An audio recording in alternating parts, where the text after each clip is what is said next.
บายดีทุกคนมื้อนี้หนาเฮา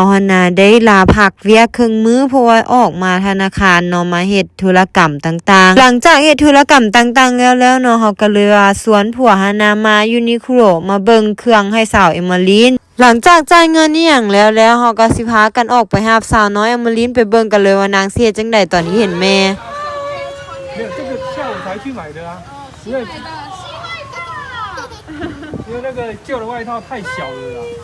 回家记得长大了，好。消毒一下再用。สาวครูของสาวเอมมาลินนะลองสุดให้เพิ่นแล้วสาวครูว่าเสื้อตัวนี้อยากน้อยก่อนเพิ่นอยู่หั่นน่ะทั้งที่เฮาน่ะก็ซื้อไซส์ใหญ่สำหรับเพิ่นแล้วเนาะแต่ว่าสาวครูว่าต้องเป็นไซส์ใหญ่กว่านี้อีกแด้เฮาก็เลยว่ามื้ออื่นนี่นะต้องได้ไปซื้อให้เพิ่นอีกแล้วเนาะไปซื้อตัวใหม่แต่ตัวนี้นี่ก็ยังสิเก็บไว้คือเก่าถ้าสมมุติว่าบ่ได้ใส่เสื้อตัวข้างในหั่นน่ะก็สามารถใส่ได้